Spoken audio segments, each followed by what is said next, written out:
Buenas tardes. ¿Cómo están? Que Dios bendiga sus vidas. Espero que estén bien, que estén así como ustedes, también sus familias, bendecidos, protegidos por Dios.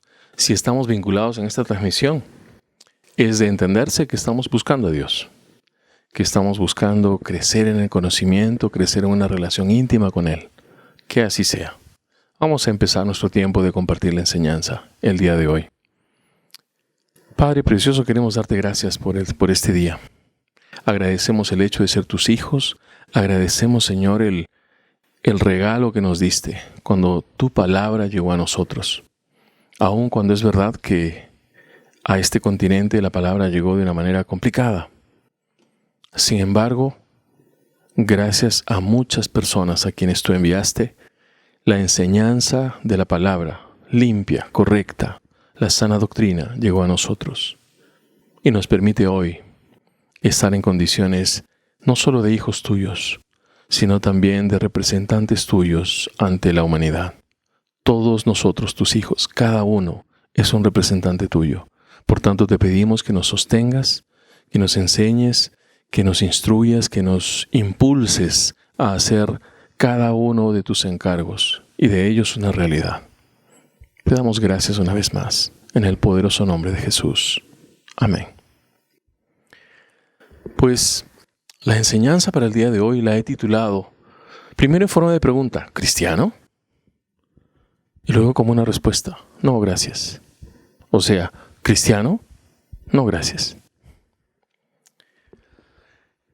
Hoy en día el mundo está lleno de religiones. Sin embargo, si echamos una mirada hacia atrás, es preciso recordar que Dios creó todo cuanto existe, incluido el hombre. Luego podemos ver, a nuestro pesar, que esa pareja, esos dos, hombre y mujer, creados por el amor de Dios, pecaron contra las determinaciones precisamente de quien los creó. Y desde ese punto la humanidad se fue alejando de Dios cada vez más y más. A través de los tiempos, Dios fue llamando a determinadas personas, escogiéndolos para que hicieran las veces de puentes entre Dios y la humanidad de sus tiempos. Sin embargo, eso no fue suficiente. La humanidad seguía yendo por su camino, cada vez más y más lejos de Dios. En esa misma medida, las ideas que las personas llegaron a tener acerca de Dios se fueron desarrollando. Sin embargo, al no tener un contacto con Dios, ellos no lograron conocer al Dios verdadero y continuaron en sus caminos y en sus ideas acerca de Dios. Como resultado, llegaron a pensar que Dios podía ser el sol, la luna, las estrellas, el agua, la tierra, etc. Todo aquello que no podían dominar, entender o alcanzar. De ese modo las religiones fueron desarrollándose y aumentando. El hecho de que existan tantas religiones es una evidencia de que el ser humano busca a su Creador. Necesita encontrarlo, pues Dios nos creó así, de tal manera que no experimentamos la paz y el amor verdadero hasta que lo llegamos a conocer. Vale decir, hasta que llegamos a tener un encuentro personal con Él.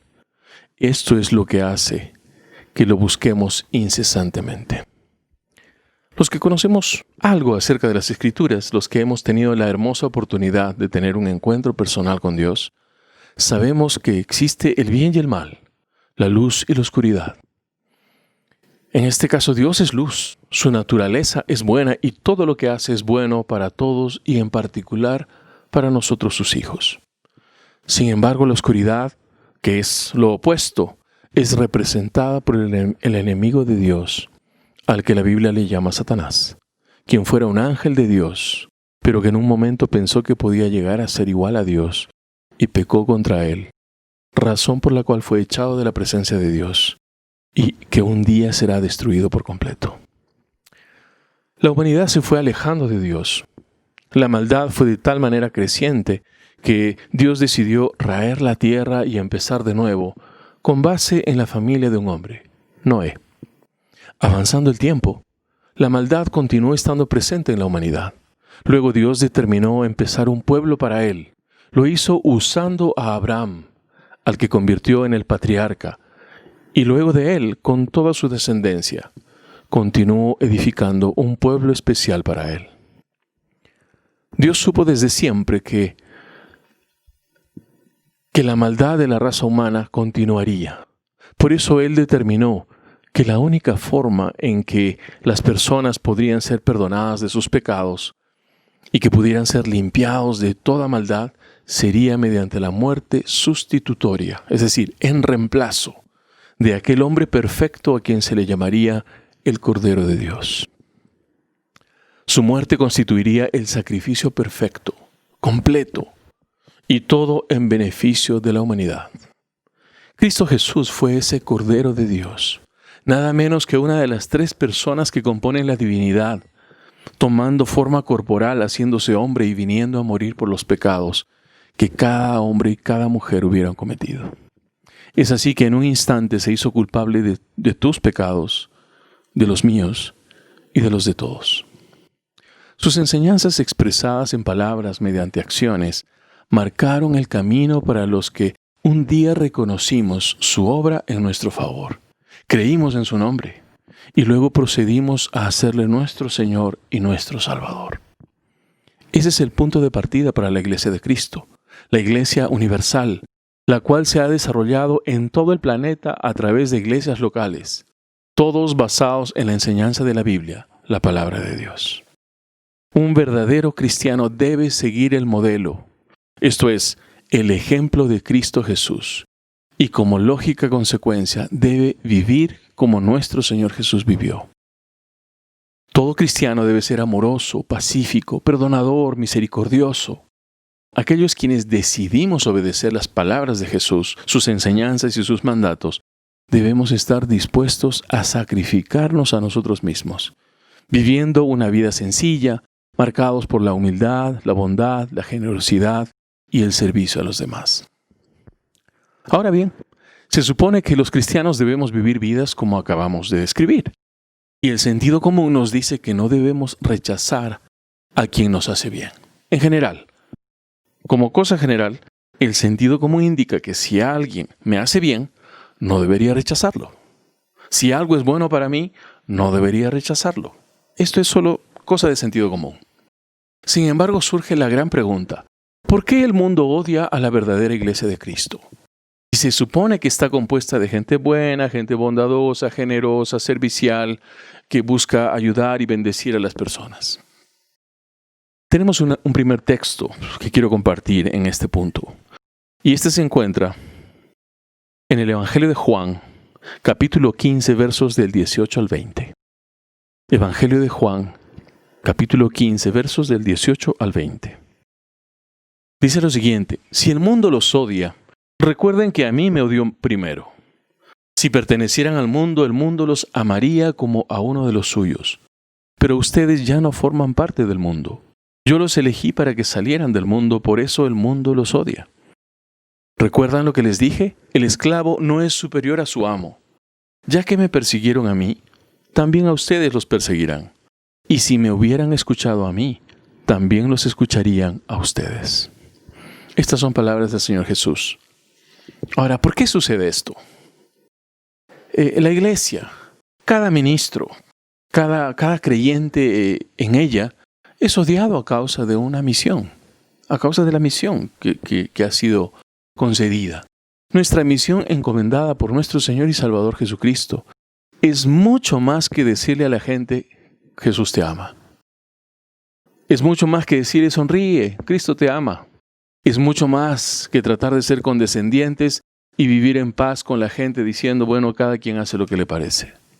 Nuestra misión como cristianos es quitarles a quienes viven sin Dios lo que es más precioso para ellos. Es decir, toda idea de la justicia propia o fariseísmo. Es llevarlos hacia una libertad que ellos piensan que es esclavitud.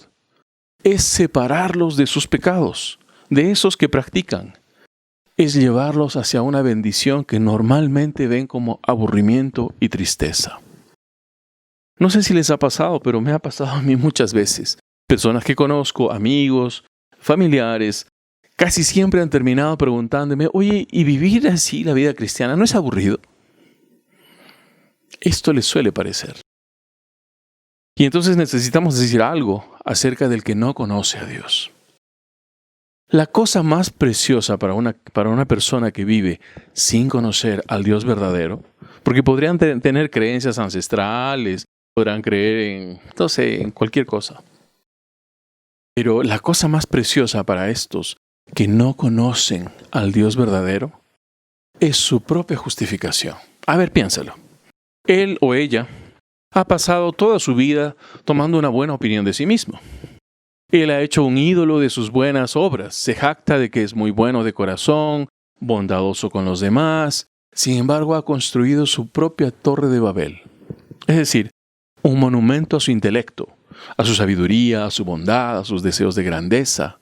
Cree que por haber vivido una vida sin haber hecho daño a los demás, según sus ideas, y por haber ayudado a muchos, también según su criterio, el cielo por justicia debería ser su destino final.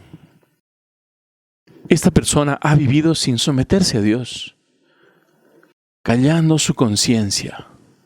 Ha aprendido a callar cada voz que viene a él acerca de la convicción de pecado y de lo malo.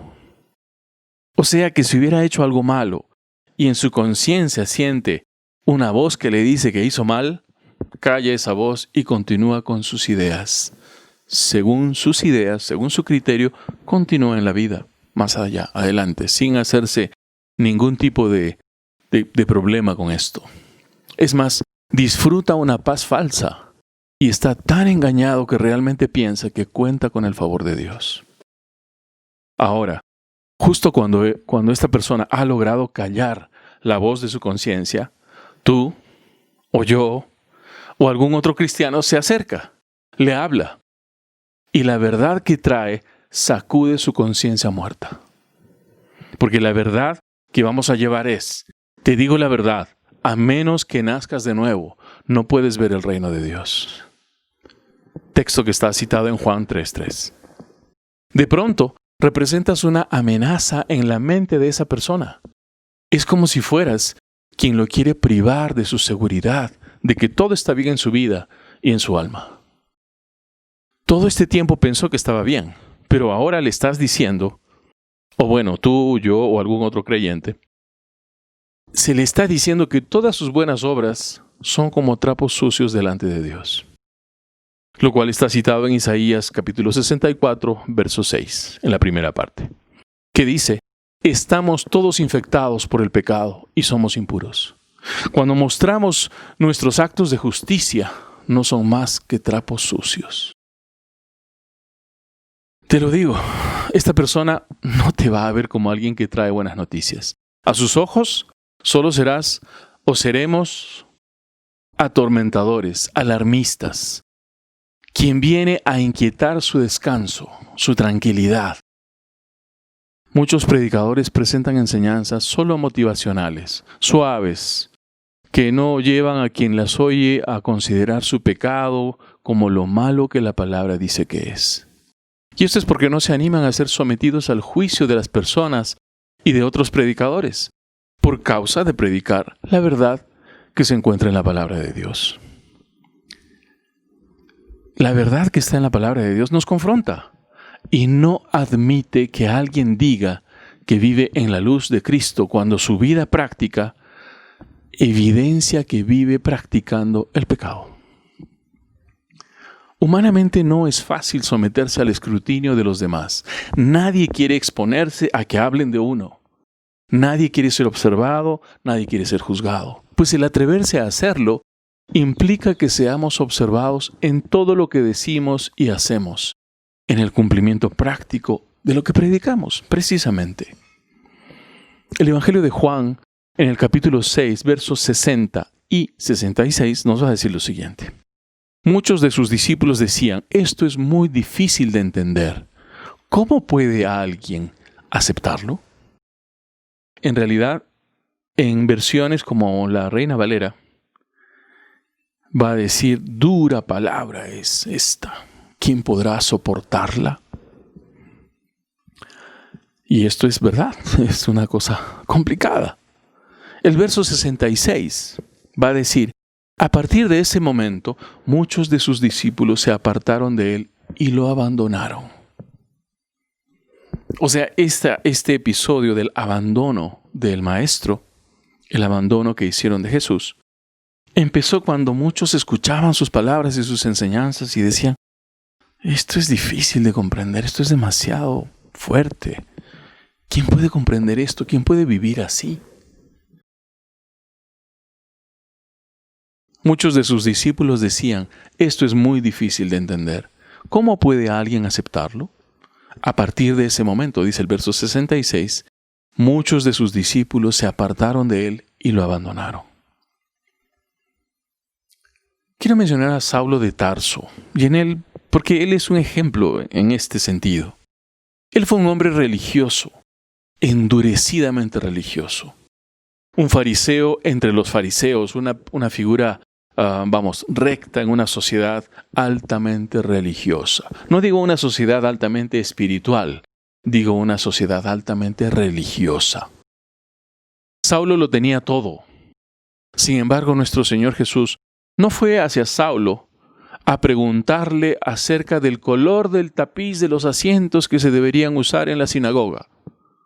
No le fue a preguntar algo como eso. No. En ese camino hacia Damasco en el cual se encontraba Saulo, el Señor Jesús se presentó. Saulo fue derribado por una luz cegadora. El impacto de la presencia de Cristo Jesús lo derribó. Hechos capítulo 9, versos 3 al 6 nos va a decir lo siguiente. Hechos 9, 3 al 6. Al acercarse a Damasco, para cumplir esa misión, una luz del cielo de repente brilló alrededor de él. Saulo cayó al suelo y oyó una voz que le decía, Saulo, Saulo, ¿por qué me persigues? ¿Quién eres, Señor?, preguntó Saulo. Yo soy Jesús, a quien tú persigues, contestó la voz. Ahora levántate, entra en la ciudad y se te dirá lo que debes hacer. Pues el encuentro con nuestro Señor y Salvador, Cristo Jesús, fue imponente, casi explosivo. Saulo fue confrontado con su pecado de una manera casi violenta. Debemos advertir a las personas del peligro que les espera si continúan en su camino de pecado, sin ningún recurso retórico o sutileza verbal. Necesitamos decir la verdad, tal como está dicha en la palabra de Dios. Es verdad que hay personas que dicen lo que está en la palabra de Dios, pero decoran, adornan, suavizan, le ponen corrector líquido y tratan de presentarlo de la manera que incomode menos. Tratar de decir las cosas de modo que no les incomode a las personas puede desviarnos del propósito mayor, que es que Dios cambie su condición pecaminosa. Tenemos una sentencia en la Biblia para quien cambie una tilde o una coma de la palabra revelada de Dios. Dios mismo establece esa condena, esa sentencia. Y muchas veces, muchas personas, tanto en conversaciones, en un compartir de persona a persona o desde un púlpito, tratan de, como dije, alinear, decorar, suavizar, ablandar la palabra. Y tal vez lo único que están haciendo es quitar muchas tildes, muchas comas y muchas otras palabras inclusive, para intentar lograr que ese mensaje sea uno que no incomode a nadie. La palabra de Dios debe cambiar la condición pecaminosa de las personas, debe confrontarnos con nuestro pecado. Aún los hijos de Dios, que se supone hemos dejado una vida de práctica pecaminosa, aunque todavía pecamos. No somos perfectos al 100%, pecamos todavía. Sin embargo, predicamos la misericordia, la gracia y el amor de Cristo a toda la gente. Lo debemos hacer incluso entre lágrimas, porque muchas veces la condición de las personas clavados en el pecado es terrible. Hacen sufrir a otros y sufren ellos mismos. Y a veces encontramos cuadros desgarradores, todo a causa del pecado.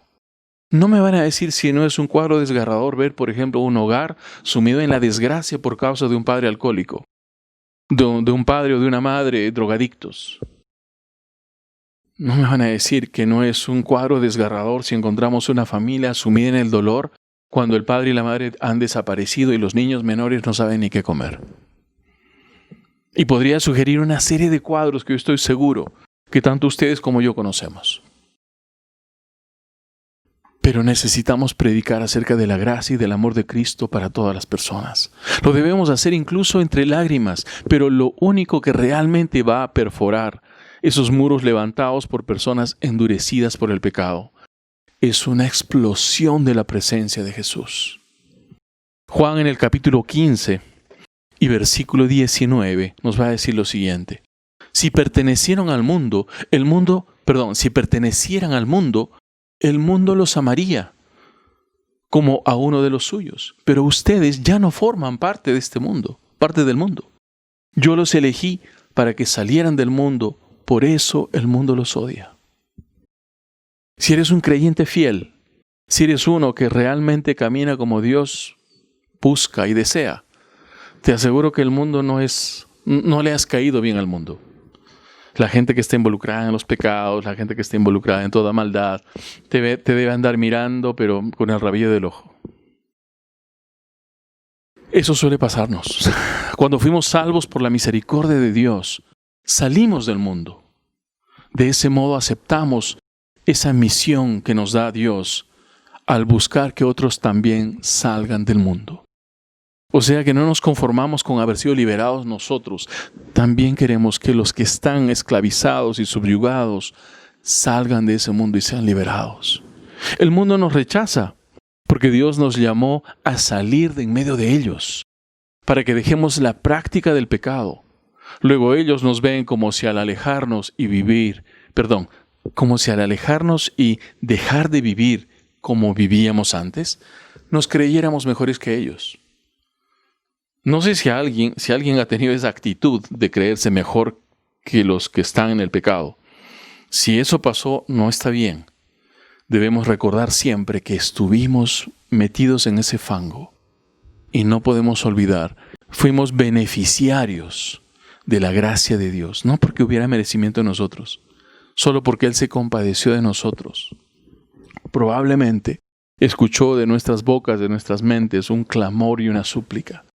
Y nos sacó de medio de ese fango. Pero no podemos quedarnos satisfechos habiendo sido liberados. Lo que necesitamos entender es la misión que Dios nos da, de buscar ser instrumentos para que los que están todavía enfangados, todavía embarrados, puedan ser sacados de esa condición. Dios no solo nos llamó para que saliéramos de en medio de ellos, sino que nos encargó buscar que ellos también salgan de esa vida de perdición.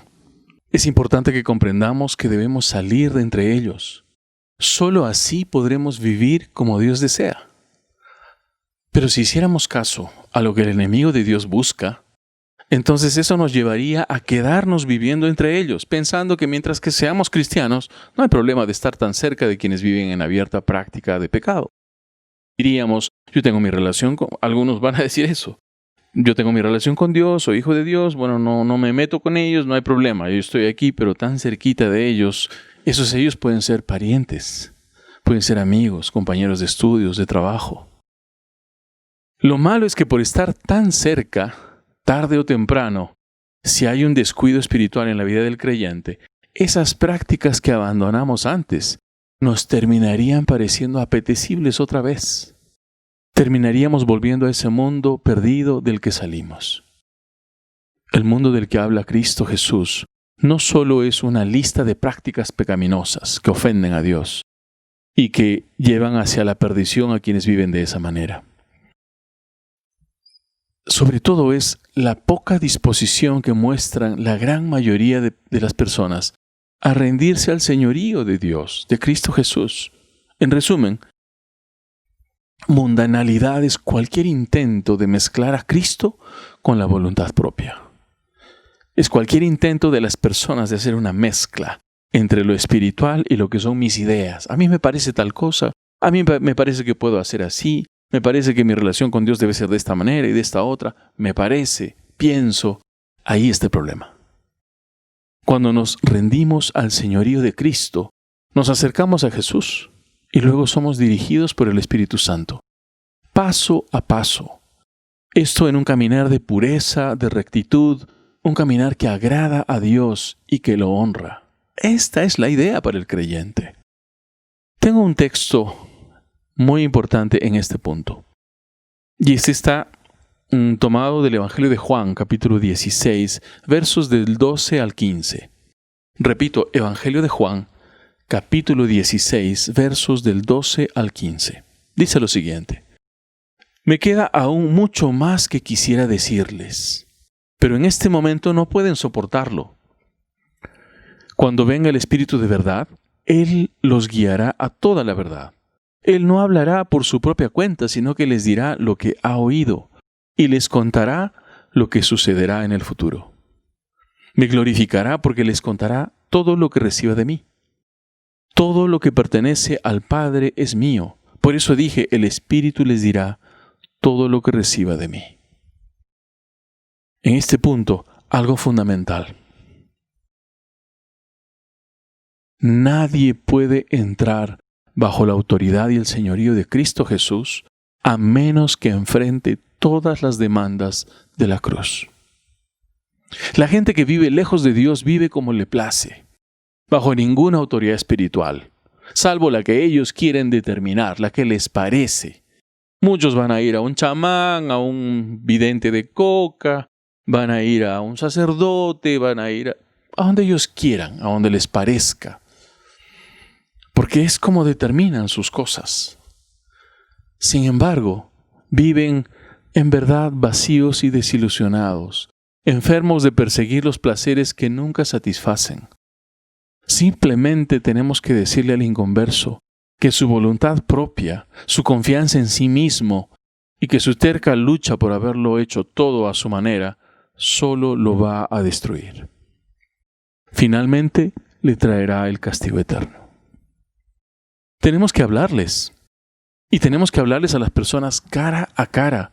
Tenemos que mostrarles que tienen que salir de su mundo engañoso de bondad propia, que solo los va a llevar a la perdición, al infierno. Tenemos que decirles que no hay camino a la paz en esta vida, excepto a través del rendimiento total a Yahshua HaMashiach, a Jesucristo el Mesías.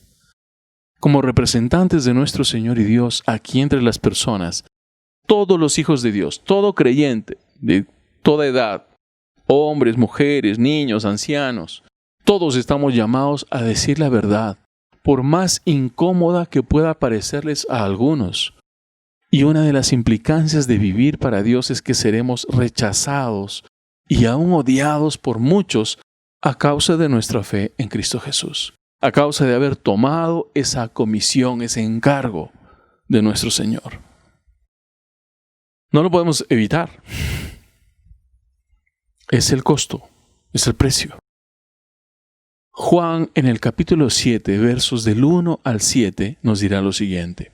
Repito la cita. Juan 7, del 1 al 7. Después Jesús recorrió la región de Galilea. Quería alejarse de Judea, donde los líderes judíos estaban tramando su muerte. Pero se acercaba el tiempo judío del festival de las enramadas. Y sus hermanos le dijeron, «Sal de aquí y vete a Judea, donde tus seguidores puedan ver tus milagros. No puedes hacerte famoso si te escondes así. Si tienes poder para hacer cosas tan maravillosas, muéstrate al mundo», pues ni siquiera sus hermanos creían en él. «Este no es el mejor momento para que yo vaya», respondió Jesús, «pero ustedes pueden ir cuando quieran. El mundo no puede odiarlos a ustedes, pero a mí sí me odia, porque yo lo acuso de hacer lo malo».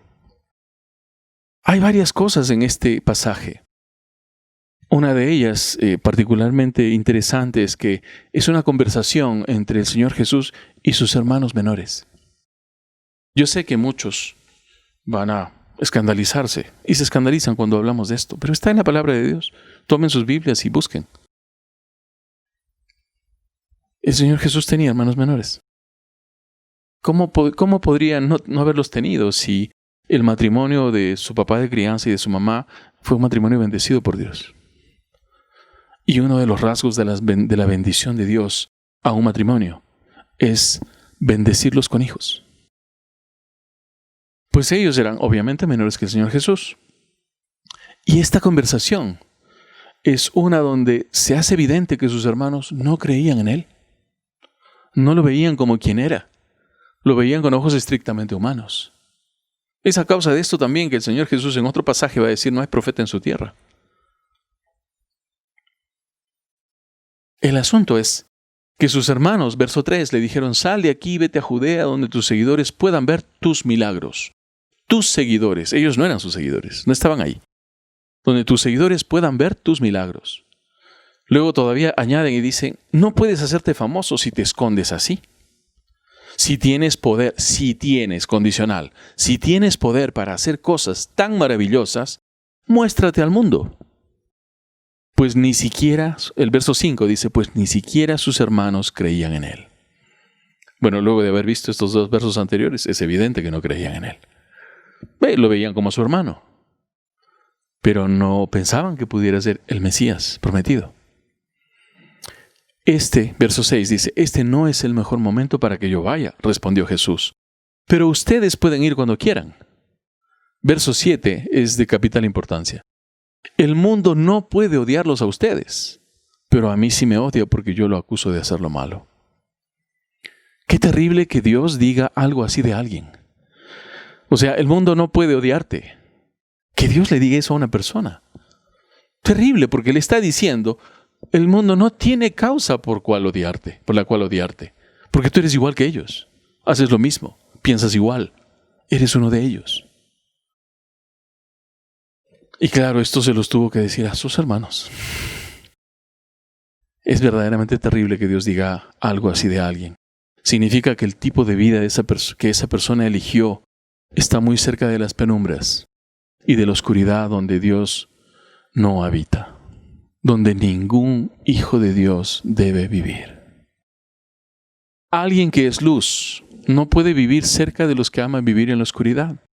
Por eso alguna vez alguien me comentó de una persona que era su amigo y que vivía una vida de pecado. No mencionaré el pecado ahora, pero era uno de esos bien gruesos, muy visibles.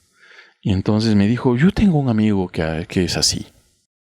¿Y está mal que yo sea amigo de él? Yo le dije, bueno, Dios dice que deberíamos vivir en la luz, que la luz no tiene nada que hacer con la oscuridad. Pero entonces, no es justo que yo deje a esta persona. Yo le dije, bueno, eso júzgalo tú. Pero mejor lee la Biblia y ve qué cosa dice Dios en su palabra.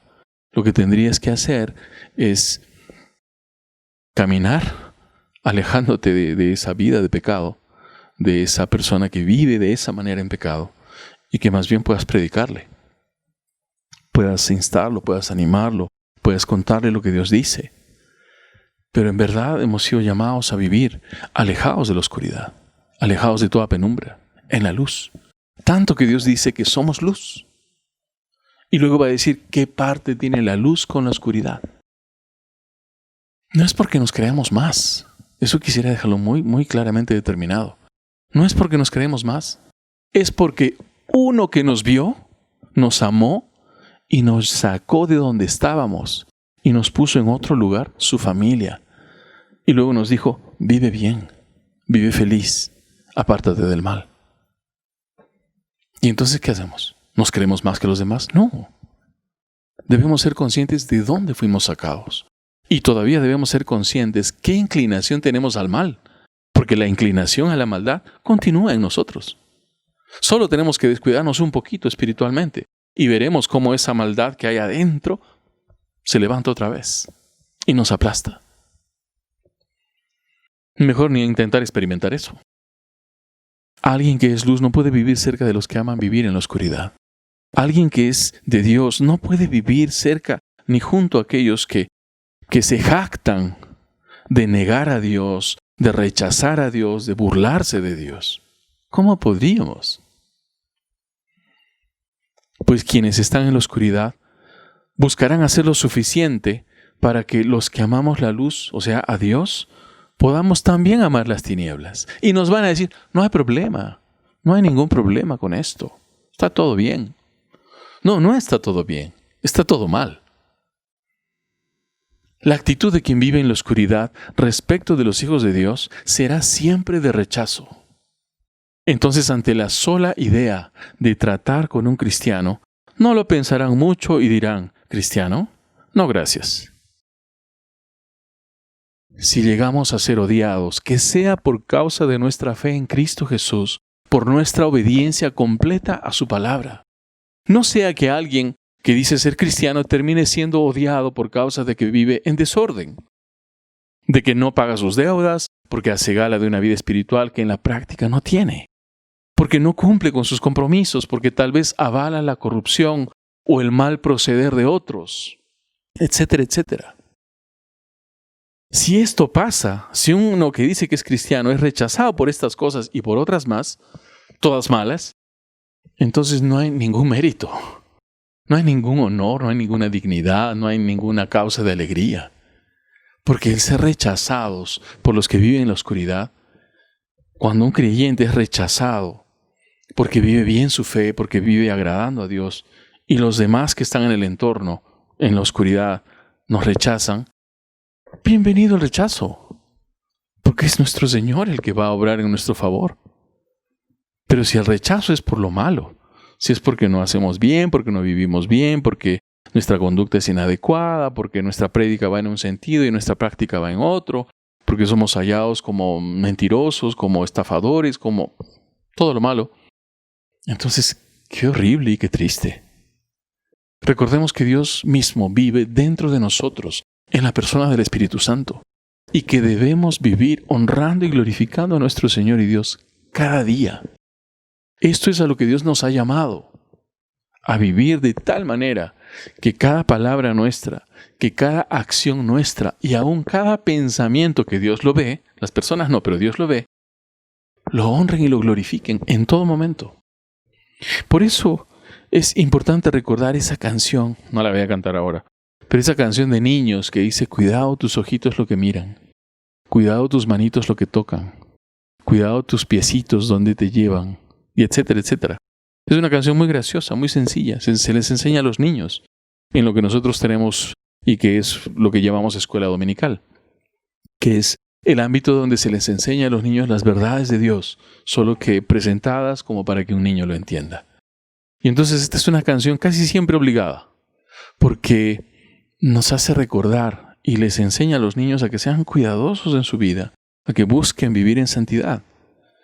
Sin embargo, yo creo, francamente creo, que esa canción debiéramos cantarla a los adultos, desde adolescentes para arriba, todo el tiempo, todos los días, para recordarnos a nosotros mismos que necesitamos ser cuidadosos, que nuestro mejor acto de honra y glorificación a Dios va a venir de aquel corazón que está atento a no desviarse ni a derecha ni a izquierda y que debe mantenerse en la línea que Cristo Jesús nos marcó, ese camino que Él recorrió primero que nosotros. Un camino que no es fácil. La Biblia nos presenta un camino en doble vía, uno ancho y uno angosto. El angosto, dice, es el camino para el creyente. Angosto, poco escabroso, mientras que el otro es ancho y fácil. Y entonces, claro, una vida ancha y fácil es esa vida donde la gente vive como le da la gana, como quiere, como piensa, como le parece, niega a Dios, rechaza la Biblia, odia a los cristianos, se burla de ellos, etc. El camino angosto es ese por el cual vamos, y que es uno que el mismo Señor anduvo. Hemos visto un pasaje donde ni sus hermanos creían en Él, y todavía le decían que no debería vivir escondido, que si había algo de poder en Él, que lo muestre. Si tienes poder para hacer cosas tan maravillosas, muéstrate al mundo, le dicen. Y antes le estaban diciendo, sal de aquí, vete a Judea, donde tus seguidores puedan ver tus milagros. Rechazo, ¿no? Rechazo. Y entonces entendemos cuando Dios nos dice que muchas veces nuestra familia, los cercanos, nos van a rechazar. Y el rechazo y el odio van casi en lo mismo. Probablemente el rechazo es la primera actitud y el odio es un rechazo acendrado, marcado, donde aún actitudes, acciones, cosas se pueden hacer en contra por causa del odio. Pues estemos dispuestos a esto, sobre todo por causa de vivir nuestra fe en Cristo Jesús como Señor y Salvador de nuestras vidas, como nuestro Redentor. Jesús, el Mesías prometido. quien volverá por segunda vez. Y respecto de quien su retorno no está muy lejano.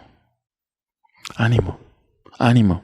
El camino que vamos a recorrer todavía tenemos tiempo para hacerlo. Estamos en ese camino, continuemos, no desmayemos, perseveremos, esforcémonos. Dios va a bendecir nuestro esfuerzo. Dios va a bendecir cada paso que demos, cada pensamiento y cada acción que verdaderamente lo honren. Que Dios les bendiga, que tengan un domingo bendecido y que puedan encontrarse con Dios. Si quien me ve y quien me escucha es un hermano mío, un hijo de Dios, reafírmese en la fe. Así, firme, sabiendo que el tiempo que viene va a ser complicado, pero con Dios, con nosotros, todo es posible. Iremos adelante. Pero si quien me ve y quien me escucha todavía no ha entregado su vida a Dios, yo quisiera animar a que lo haga pronto. Es condición fundamental primero arrepentirse de sus pecados, confesarlos a Dios, no a personas, no a un pastor, no, a Dios directamente. Y luego determinar no vivir de esa manera, nunca más. Y tomar la palabra de Dios, entregar su vida a Cristo y a partir de la palabra de Dios empezar a aprender y ver cómo es que Dios vive, cómo es que Dios enseña y cómo quiere que vivamos quienes hemos decidido seguirle. Que Dios les bendiga, que puedan aprovechar cada texto citado el día de hoy, que esta enseñanza pueda ser de bendición para ustedes. Que Dios les bendiga hasta que nos volvamos a ver. Muchas gracias por participar de nuestra reunión principal. Nos estaremos viendo en las conexiones de la semana, en nuestras reuniones habituales y el siguiente domingo a las 12 del día por Facebook Live. Que Dios los bendiga. Nos vemos pronto.